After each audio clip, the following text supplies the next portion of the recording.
Ok les gars, petite vidéo rapide sur ce que je viens d'apprendre et que j'avais envie de partager avec vous. Donc ça concerne les erreurs en trading. En fait, pendant longtemps, j'ai toujours appris, donc on m'a toujours enseigné que la psychologie de trading c'est le plus important. Psychologie, psychologie, psychologie. Et je me suis toujours concentré sur cet aspect-là du trading en négligeant parfois d'autres aspects importants comme la gestion des risques ou bien l'analyse technique. Et je me rends compte en fait que tes erreurs en trading peuvent venir de trois choses. La psychologie d'une part, et donc ce qu'on va appeler la psychologie de trading, ça va être tout ce qui concerne les émotions. Jusque-là, je pense que je vous apprends rien. Mais aussi de deux autres choses. Donc j'ai pris quelques notes. Alors mes notes viennent d'un livre, je vais le remontrer, c'est un livre que j'utilise pas mal ces derniers temps, donc c'est Trade Mindfully. Je l'ai commencé il y a quelques jours, là je suis à peu près à la page 50, hyper intéressant. Ça parle de psychologie de trading. Et donc dans ce livre, l'auteur explique que tes erreurs en trading, alors petite parenthèse sur qu'est-ce qu'une erreur en trading. Une erreur en trading, c'est pas un trade perdant. Pas nécessairement. Tu peux très bien avoir un trade perdant et avoir respecté ton plan, ta stratégie, avoir agi correctement, simplement les probabilités n'ont pas joué en ta faveur et tu t'es retrouvé avec un perdant. Ça ne veut pas pour autant dire que tu as commis une erreur de trading. Une erreur de trading, c'est quand tu vas dévier de ton plan, dévier de ta stratégie, voire même ne pas du tout suivre de plan, ça aussi c'est une erreur. Et alors te retrouver avec une perte comme conséquence directe de ton manque de discipline au niveau de ton plan de trading, etc. Mais donc, les erreurs de trading peuvent découler de trois choses. Et c'est vraiment, je pense, important de comprendre ce que je vais dire juste après. Parce que j'aime souvent me dire qu'on trouve les bonnes réponses à tout un tas de problèmes, à nos problèmes. On trouve les bonnes réponses en se posant les bonnes questions. Si tu ne te poses pas les bonnes questions dès le départ, tu n'auras jamais les bonnes réponses. Et c'est important, je pense, de savoir pointer du doigt nos erreurs, ou plutôt la cause de nos erreurs en trading pour pouvoir travailler dessus. Parce que si maintenant tu sais que tu commets des erreurs en trading, parce que je pense que personne n'est stupide, ni vous, ni moi, et je pense que tu as conscience, peut-être pas sur le moment même, mais après avoir fait une erreur en trading, de l'erreur en question. Peut-être que sur le moment même, tu es aveuglé par que ce soit tes émotions, par peu importe par quoi, mais peut-être que quand tu es dans le trade, tu es aveuglé par quelque chose, mais après le trade, ou quand tu fais ta revue de la journée ou ta revue de la semaine, tu regardes ton trade et tu te dis, mais punaise, pourquoi j'ai pris cette position? Genre, ça n'a aucun sens, etc. Et tu te dis, j'ai commis une erreur, et tu commences à te dire, tiens, l'erreur vient de là. Mais, à part voir que tu as fait une erreur et te dire, là, j'ai dévié de ma stratégie, j'aurais pas dû faire ça. En gros, voilà, à part te dire, j'aurais pas dû faire ça, souvent, les gens ont du mal à identifier la véritable cause de leur erreur. Qu'est-ce qui a causé ton erreur? Qu'est-ce qui t'a poussé à agir de la sorte sur les marchés et du coup à commettre une erreur qui t'a conduit à une perte? Mais donc du coup l'auteur décrit ou définit trois types d'erreurs différentes, ou plutôt trois causes aux erreurs qu'on commet en trading. La première, ça va être les émotions. Donc c'est tout ce qui va toucher à l'aspect psychologie de trading. Et les émotions, il y en a particulièrement une qui nous impacte énormément en trading, c'est la peur. Alors quand on vous parle de peur, peut-être que vous dites, bon, mais la peur sur les marchés financiers, c'est bizarre, éventuellement le stress ou l'anxiété, mais la peur, comment ça de la peur éventuellement? Tu peux avoir peur, je sais pas moi, si tu es face à un animal dangereux ou face à un type avec un couteau dans une ruelle sombre, à la limite, mais comment est-ce que tu peux avoir peur sur les marchés financiers? Et en fait, c'est juste qu'on ne met pas les mots dessus, parce que souvent les gens n'utilisent pas le terme peur, ils vont pas dire mon Dieu j'ai peur en ce moment de mon trade, non. Mais si on réfléchit bien, ça reste de la peur, même si le sentiment qu'on a ressemble plus à du stress, ce sentiment un peu d'inconfort qu'on a quand on est dans une position, quand on a un pan drawdown, des trucs comme ça. Mais en réalité, ça découle de la peur. Et alors, et ça, c'est pas l'auteur en question qui s'appelle d'ailleurs Gary Dayton, c'est pas lui qui définit ces quatre types de peur, mais un autre auteur, qui est d'ailleurs cité dans ce livre, qui s'appelle Mark Douglas, définit quatre types de peur en trading, et ça va vraiment nous permettre de structurer en fait la psychologie du trading et ce sur quoi on a travaillé. Donc les quatre peurs, si je m'en souviens, c'est la peur du coup de se tromper. Et c'est d'ailleurs celle qui touche le plus de traders, la peur de se tromper. Pourquoi est-ce qu'on a peur de se tromper? Parce que ça peut paraître bizarre, c'est pas intuitif, on peut se dire non, j'ai pas peur de me tromper, enfin je m'en fous. Mais en fait, beaucoup d'entre nous aiment avoir raison, ce qui est normal, parce que ça gonfle notre ego. Et se tromper, ça implique que on se dit j'ai eu tort, et honnêtement, de vous à moi, c'est parfois même très difficile dans la vraie vie, ou enfin bref avec des gens, d'admettre qu'on a eu tort. Et bien sur les marchés, parfois il faut admettre qu'on a tort. Par exemple, quand notre stop est enclenché, en théorie, c'est que tu as eu tort sur la prévision que tu as fait du marché. Et savoir le reconnaître et ensuite adapter ses positions en conséquence, ou son trading en conséquence, ça demande énormément d'exercice mental. Parce que c'est pas naturel. C'est pas naturel de se, quelque part, rabaisser, parce que quand tu admets que tu as tort, ça veut dire que tu admets que tu as fait une erreur quelque part dans ton raisonnement, Et alors, il est là aussi le problème, c'est qu'on a tendance à s'associer ou à s'associer à nos résultats, à nos performances, à ce qu'on fait dans la vie. Et donc, admettre qu'on a tort, c'est admettre qu'on a fait une erreur, et donc c'est admettre qu'on, quelque part, est une erreur. Bon, alors, le pont entre les deux n'est pas aussi simple, mais inconsciemment, tout comme par exemple quand tu prends un perdant, tu vas t'associer à un perdant et te dire ben, je suis perdant, au lieu de juste te dire j'ai pris un trade perdant, ça ne veut pas dire que je suis un trader perdant pour autant, ou à l'inverse, on va s'associer à nos victoires, on va se dire j'ai gagné ci, j'ai gagné ça, donc je suis un gagnant. Alors que pas nécessairement, c'est pas parce que tu as eu un trade gagnant que tu es un trader gagnant. Bref. Et donc, première peur qu'on peut avoir, c'est la peur de se tromper. Elle est subtile, mais elle va nous amener à faire tout un tas d'erreurs qui peuvent être par exemple de déplacer son stop, que ce soit l'élargir ou le rapprocher. Par exemple, on peut avoir peur du coup de... mais je vais y venir plus tard. Donc je vais plutôt rester sur le stop. Imaginons maintenant que tu as peur de te tromper. Le prix joue contre toi et tu es un peu en drawdown, etc. Tu es dans le rouge et tu vois que ton PNL il est négatif et il flotte dans le négatif. Tu peux vouloir élargir ton stop parce que tu te dis non, je veux pas que mon stop soit enclenché, je veux pas que mon stop soit enclenché. Et c'est un exemple de la peur de se tromper. Autre exemple, c'est ne pas mettre de stop du tout. Parce que tu n'acceptes pas le fait que le marché te dise non, tu t'es trompé. Ou autre exemple, c'est ne pas vouloir prendre de profit. Parce que c'est te dire, par exemple, je pense que le marché ira plus loin. Après, ça s'associe plutôt à une autre peur. Mais ce que je veux dire par là, en fait, c'est que tous tes comportements en trading, et ici je parle bien des erreurs de comportement en trading, vont découler d'une peur que tu vas avoir fondamentalement, donc au fond de toi. Donc, je vais les citer toutes les quatre, comme ça on va clarifier les choses. Donc la peur de se tromper, la peur de perdre de l'argent, et c'est ce qui va d'ailleurs te pousser par exemple à faire du revenge trading. Par exemple, tu viens de perdre un trade, tu vas tout de suite vouloir retrader pour te refaire, tu vois. Ou bien tu vas déplacer ton stop de manière incorrecte. Ou bien tu vas trop vite mettre ton stop au break-even, parce que tu as peur que le prix retourne en drawdown et te fasse prendre une perte. Bref. Autre peur, c'est la peur de ce qu'on appelle laisser de l'argent sur la table. Alors, le comportement typique qui est associé à cette peur, c'est quand tu vas toujours chercher plus de profit. Donc imaginons que le prix ait atteint une bonne cible de profit, tu pourrais prendre des profits, que ce soit partiels ou totaux, tu vas dire non, on ne sait jamais, le marché peut aller plus loin, j'ai pas envie de manquer le mouvement, et alors tu vas garder ta position ouverte plus longtemps, tu vas maintenir un trade qui de base était gagnant, mais trop longtemps, et il va s'avérer à la fin perdant malheureusement. C'est une autre erreur que tu peux connaître en trading. Et puis la fameuse peur dont j'ai beaucoup parlé au début de ma chaîne, la peur de manquer une opportunité, donc le fameux FOMO, the fear of missing out. Ça aussi, c'est l'une des peurs qui impacte beaucoup les traders. Mais bref, donc on a ces quatre peurs-là. Alors je ne vais pas les détailler davantage, parce qu'en soi, on pourrait dresser tout un tableau avec la peur, le comportement qui est associé en trading, etc. Mais je vous invite sincèrement à explorer ces peurs-là chez vous et essayer d'être plus alerte à vos comportements en trading et ce qui peut les avoir causés. Donc se dire par exemple, tiens, ici, j'ai déplacé mon stop au break-even trop rapidement. Quand je dis trop rapidement, ça veut dire que ça ne respectait pas mon plan. Parce que ton plan peut dire déplace ton stop au break-even à tel moment. Mais imaginons que maintenant, tu as été poussé à déplacer ton stop plus vite que ce que tu étais censé faire. C'est une erreur de trading. Et alors, la question pourrait être de se dire, tiens, pourquoi, fondamentalement, est-ce que j'ai déplacé mon stop? Est-ce que j'avais peur de me tromper? Donc que le marché s'inverse et me sort de ma position et me dit bah non en fait c'était pas, tu devais pas vendre, tu devais acheter, ou voilà. Est-ce que j'avais peur de perdre de l'argent? Donc je voulais à tout prix pas voir le trade rentrer dans ma zone de drawdown et toucher mon stop et me retirer de l'argent de mon compte. Est-ce que c'était, enfin bref. Et donc se poser des questions comme ça pour essayer de trouver vraiment les causes de tes comportements, parce que c'est pas sur le comportement que tu vas pouvoir travailler. Souvent, on pense à tort qu'on peut se contraindre, se limiter en mode je dois pas faire ça, je dois pas faire ça, je dois pas faire ça. Mais la pire chose à faire pour éviter un comportement, c'est de se dire je dois pas faire ça, je dois pas faire ça, je dois pas faire ça. Parce qu'on pense quand même toujours au comportement. Le mieux, c'est de trouver une alternative, trouver déjà la raison de ce comportement, pourquoi on se comporte comme ça, et travailler sur cette raison, travailler sur ce fond. Et c'est quand tu auras changé la source, donc l'origine de ton problème, que ton problème va se résoudre ou même ne plus surgir en fait. Parce que si tu essayes de travailler sur le problème en lui-même, non, tu dois travailler sur la source du problème, l'origine du problème. Bref, donc ça c'est les quatre peurs. Après, je voulais aussi parler... donc de base, si je vous présente ces quatre peurs-là, c'est parce qu'on est en train de parler des erreurs en trading et que ces peurs, du coup...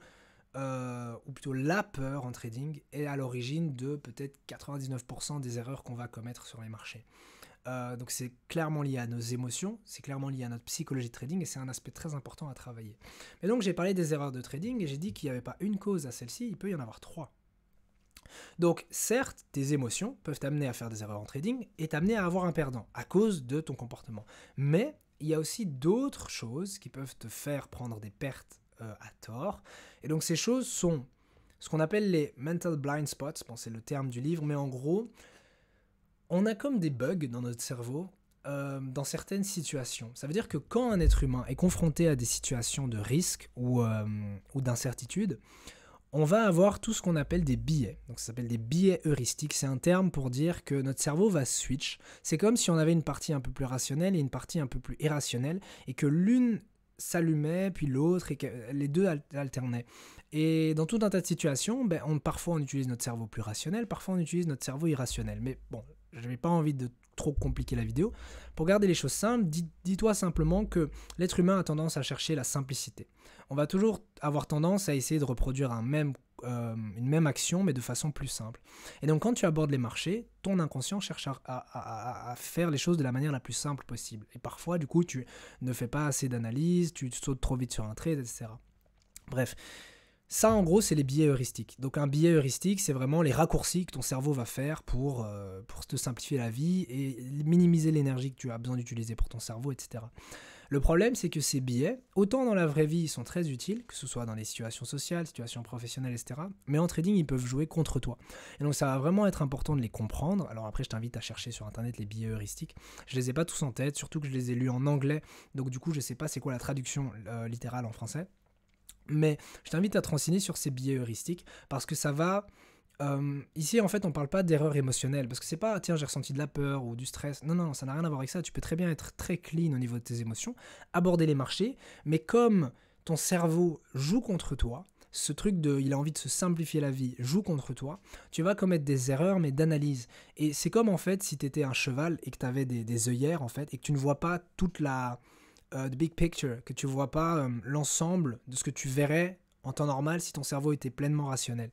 Et c'est très difficile à identifier, dans le sens où on ne s'en rend pas toujours compte. La seule façon d'avoir conscience de ces biais qui ont un impact sur notre manière de réfléchir, c'est en étant plus conscient, justement. C'est en étant plus self-aware, donc en ayant plus conscience de notre façon de réfléchir et de ce qui se passe dans notre tête. Bref. Après, je pourrais pas plus détailler ici parce que c'est expliqué plus loin dans le livre en soi. Donc j'ai pas encore lu, mais du coup ça a à voir avec la pleine conscience et le fait d'être présent quand on trade pour vraiment être connecté à son cerveau gauche du coup et être le plus rationnel possible. Donc ça c'est pour les mental blind spots, c'est pour les biais heuristiques. Et puis alors une autre chose qui peut te pousser à commettre des erreurs en trading, ça va être le manque de skills, le manque de compétences. Et j'aimerais m'arrêter sur ce point parce que pendant longtemps, comme je vous l'ai dit au début de la vidéo, je m'attardais sur la psychologie de trading. J'étais en mode ma psychologie est pas bonne, ma psychologie est pas bonne, ma psychologie est pas bonne. Et c'est la raison pour laquelle je suis pas rentable. Mais en réalité, il y a encore pas si longtemps, mes compétences analytiques, surtout en analyse technique, étaient très médiocres. Et comme elles étaient médiocres, la réalité c'est que j'aurais beau avoir la meilleure psychologie de trading du monde, mes entrées étaient mauvaises, elles étaient médiocres. Mes sorties étaient médiocres, ma gestion de trade était médiocre. Et donc, comme mon analyse technique était mauvaise, j'avais beau avoir amélioré ma psychologie de trading, ça ne changeait rien à ma performance parce que le trading est un tout. Tu peux pas juste te dire, tiens, je vais travailler mes émotions et ma psychologie. Tu peux pas juste te dire, tiens, je vais que travailler mon analyse technique parce qu'au final, tu vas attraper des bonnes entrées, mais tu vas pas avoir la bonne gestion de trade parce que tu gères pas tes émotions. Ou à l'inverse, tu peux pas juste te dire, tiens, je travaille mes biais heuristiques pour être le plus présent possible sur les marchés et vraiment être dans la zone, cerner les marchés comme s'ils faisaient partie intégrante de moi-même, mais avoir une psychologie à chier et une analyse technique nulle. Donc du coup c'est un tout et tu dois vraiment travailler sur les trois. Et honnêtement, le fait d'avoir compris ça, donc que le trading du coup, ou plutôt les erreurs qu'on va commettre en trading peuvent découler de ces trois choses, donc ça peut être ta psychologie, ça peut être du coup ton cerveau qui joue contre toi, ou ça peut être du coup le manque de compétences, ça m'a permis d'identifier les sphères ou les domaines dans lesquels je dois travailler. Parce que parfois, je commets des erreurs de trading, mais qui sont plus liées à ma psychologie. Tiens, mes émotions n'étaient pas in check, mes émotions n'étaient pas en ordre. Et ça m'a poussé du coup à faire des erreurs dans mon entrée, dans ma gestion de trade, peu importe, dans mon trading. Ou bien parfois, c'est, tiens, à ce moment-là, pour X ou Y raison, mon cerveau était mort. Et c'est comme si j'arrivais pas à lire les marchés, j'arrivais plus à lire les marchés. Et là où je pensais, et c'est ça le plus complexe avec les biais heuristiques, c'est que tu as vraiment l'impression ou la certitude que oh, je sais ce qui va se passer, là maintenant je suis censé prendre un short ou un long. Et en fait, c'est juste que ton cerveau se trompe, il fait des erreurs d'interprétation du marché. Bien ça peut arriver, et du coup là où je vais ouvrir une position, Et puis ensuite, ben, elle s'avère perdante. Je vais revenir un jour ou deux après, réanalyser mon trade.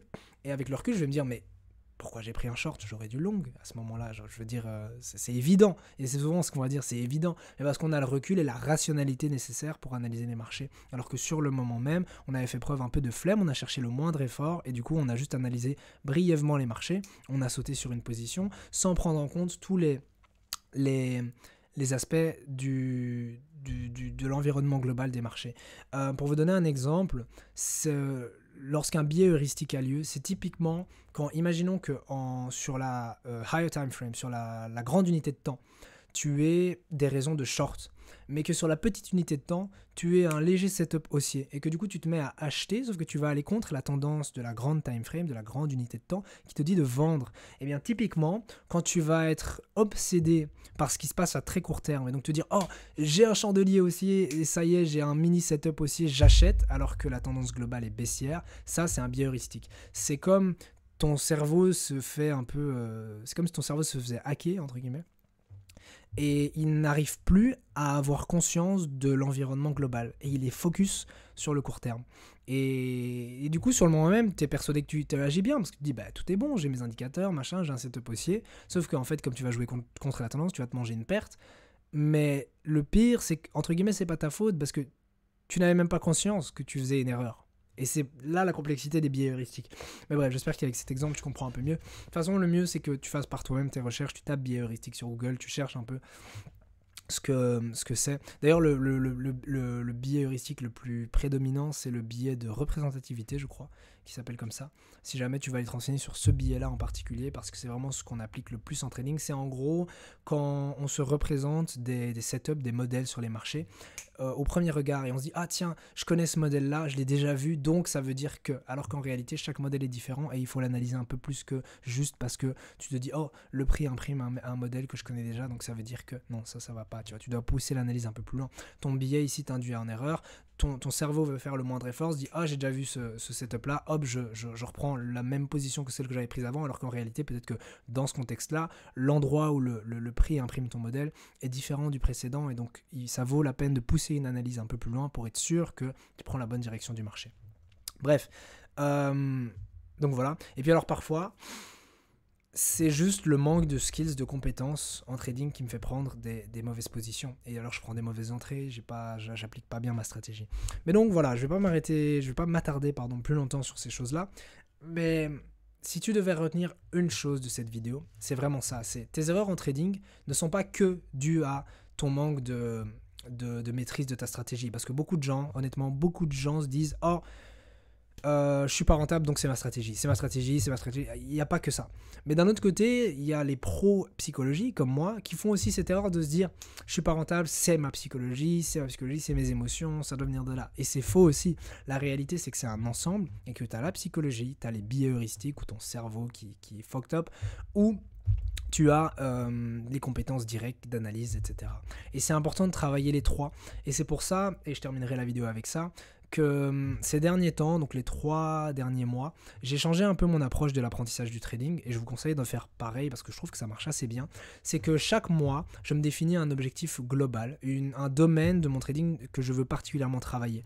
Par exemple, vers la fin de l'année passée, donc vers la fin de l'année 2023, vers donc novembre-décembre, je travaillais sur tous les fondamentaux, donc l'analyse fondamentale. Donc 80% de mon temps qui était alloué au trading, enfin à l'étude du trading, j'étudiais le fondamental. Ensuite, quand est venu le mois de janvier et février, je me suis particulièrement concentré sur l'analyse technique et ma stratégie parce que je m'étais rendu compte, mais maintenant je mets des mots dessus, c'est ça qui est chouette, je m'étais rendu compte en fait que je manquais de compétences techniques, que la psychologie c'est bien, mais en réalité si tu n'as pas vraiment de stratégie claire dans ta tête, que tu n'as pas de plan à appliquer sur les marchés, tu ne seras pas rentable non plus. Donc j'ai beaucoup travaillé sur ma stratégie, ça m'a permis de faire un grand bond en avant parce que sans le savoir en fait, j'appliquais une stratégie un peu plic-ploc, un peu random et j'avais pas de points d'entrée et de sortie clairs, une manière de trouver la direction du marché, etc. claire dans ma tête et même sur papier. Et donc j'ai remis tout ça au clair sur le mois de janvier-février. Et puis maintenant sur le mois de mars, Je travaille vraiment la psychologie, je vous ai montré par exemple avec le livre que je suis en train de lire. J'essaie aussi, quand je revois mes positions, quand j'analyse les marchés et quand je revois mes semaines, de particulièrement faire attention à l'aspect psychologique, émotionnel de mon trading. Donc bien évidemment, je continue à être concentré sur l'analyse technique et l'analyse fondamentale, mais comme je l'ai dit, je mets particulièrement l'accent sur le psychologique. Ça veut dire que 80% de mon temps d'étude en trading va être consacré à la psychologie. Donc ça va être beaucoup de lecture, beaucoup de réflexion sur soi-même, beaucoup d'analyse de ses trades, etc. Sur qu'est-ce qui m'a poussé à faire ci, ça, etc. Et donc voilà, donc en gros l'idée ici c'est chaque mois, tu vas vouloir te fixer un objectif, un domaine. Donc, par exemple, est-ce que tu es plutôt mauvais en analyse technique, en analyse fondamentale, en gestion des risques, en gestion de trade, en psychologie, etc. Et une fois que tu trouves le domaine que tu as un peu envie de travailler, d'ailleurs, j'ai fait un exercice comme ça. Ça peut être intéressant de vous le partager si je le trouve. Ouais, j'ai fait un mini exercice. En gros, j'ai essayé d'évaluer ma discipline actuelle en trading. Je vais vite le dire parce que ça pourrait être intéressant de le faire. Donc, si là maintenant tu as le temps, tu prends juste une petite feuille. Ça peut être même une feuille à 5, c'est pas obligé d'être une feuille à 4. Et du coup, note les points suivants. N'hésite pas à faire pause dans la vidéo. Mais du coup, tu notes suivi du plan de trading. Si tu vas à la ligne, tu notes gestion des émotions. Ensuite, tu notes gestion des risques. Ensuite, tu notes éviter le surtrading. Ensuite, tu notes analyse post-trading. Ensuite, tu notes préparation et routine. Et ensuite, tu notes développement personnel. Et alors pour chaque point, ce qui peut être intéressant, c'est d'essayer de t'évaluer sur 5. Donc par exemple, suivi du plan de trading, j'ai mis 4 sur 5. Parce que du coup, je respecte plutôt bien mon plan de trading. Par contre, j'ai mis que un problème que j'avais, c'est que j'avais pas vraiment de plan clair. Enfin, j'en avais un, mais il faut que je le mette à jour. Donc j'ai repris mon plan et je dit, ok, je dois recréer un plan de trading, ou en tout cas le mettre à jour, l'imprimer, etc. et le relire. Gestion des émotions, par exemple, j'ai mis 3 sur 5. Ok, je dois encore travailler ma psychologie trading. Gestion de risque, j'ai mis 4 sur 5. Ok, parce que j'ai pas vraiment de stratégie pour sortir de mon drawdown, c'est important. C'est lié à la gestion des risques. Éviter le surtrading, j'ai mis 4 sur 5 parce que pour l'instant, du coup, je suis plutôt bon dans le sens où je respecte ma fréquence de trade. Mais bon, c'est jamais parfait, donc j'ai pas mis 5. Analyse post-trading, je revois pas assez mes trades, pas assez régulièrement, je trouve. Donc par exemple, ça, j'ai mis 3 sur 5. Préparation et routine, j'ai mis 4 sur 5 parce que j'ai mis 4 sur 5 parce que j'aimerais revoir mon plan le matin et le soir. Je pense que ça peut être intéressant si tu as ton plan de trading de prendre peut-être 5 minutes pour le relire le matin et le soir. Comme ça, tu l'as bien en tête, bien en tête, bien en tête. Tu imprimes, t'imprimes, t'imprimes. Développement personnel, j'ai mis 3 sur 5 parce que, à nouveau, je dois travailler ma psychologie de trading. Et ma psychologie en général, en dehors des graphiques aussi. Mais donc voilà, mais donc c'est un mini exercice. Je sais plus pourquoi je disais ça. Bref, c'est pas grave. C'est pas grave, de toute façon, à chaque fois mes vidéos c'est random, vous le savez depuis le temps. Mais franchement, je t'invite sincèrement à faire cet exercice pour évaluer ta discipline actuelle en training. Oui, voilà, je me souviens. Parce que faire cet exercice-là, ça va te permettre de voir les domaines dans lesquels tu as des choses à améliorer. Par exemple, ici, je vous ai dit, les trucs où j'ai 3 sur 5, c'est gestion des émotions et développement personnel. Donc ça sous-entend que je dois travailler un peu ma psychologie de trading. C'est justement parfait, parce que je suis dans un mois, donc le mois de mars, où je travaille ma psychologie de trading. Mais donc je t'invite sincèrement à, pour ce mois-ci, et peut-être même déjà préparer un peu le mois suivant, déterminer quel domaine dans ton trading tu veux travailler. Est-ce que le mois suivant, tu veux travailler ta psychologie? Est-ce que le mois suivant, tu veux travailler ta gestion des risques? Tu veux travailler ta analyse technique, fondamentale, etc. Et vraiment trouver des moyens concrets, pas juste te dire, bon, j'ai travaillé ma psychologie, et puis le mois s'écoule, et au final, à la fin du mois, t'as rien fait, t'as rien appris. Non, vraiment essayer de trouver des idées, des choses, que ce soit via une formation, via Internet, ou même par toi-même, trouver des moyens d'améliorer ta psychologie de trading. Et là, je vous ai donné un exemple. Enfin, je dis psychologie de trading, mais peu importe le domaine que tu veux travailler. Là, je vais donner un exemple. Je me suis fait une liste avec certains livres qui m'intéresseraient de lire. Après, je sais pas si je vais tous les lire, mais du coup, là, j'ai commencé par Trade Mindfully. Je revois beaucoup plus mes trades et surtout d'un point de vue psychologique.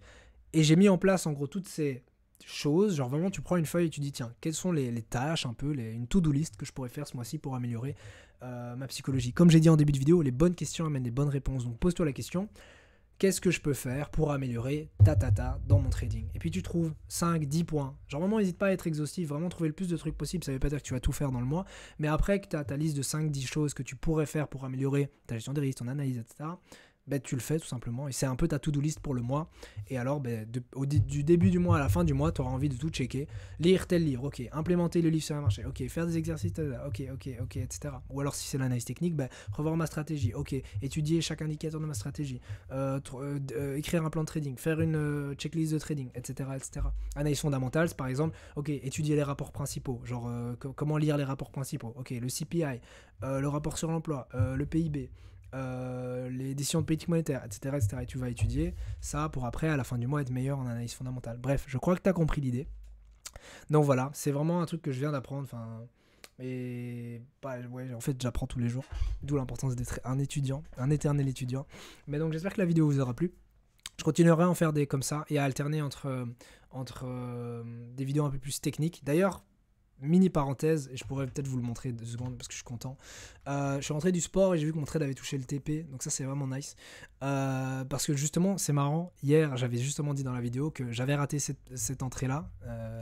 J'avais raté une entrée ici, et du coup j'étais un peu déçu. Non, c'était ici. J'avais raté une entrée, donc j'étais embêté parce que je voulais tirer le prix jusque-là avant d'envisager du coup une baisse complète du prix. Mais j'aurais aimé pouvoir capitaliser sur ce tout petit mouvement-là, je l'avais dit hier. Mais du coup, c'est chouette parce que j'ai quand même pu finalement saisir mon trade principal, ok, qui était un short sur l'euro.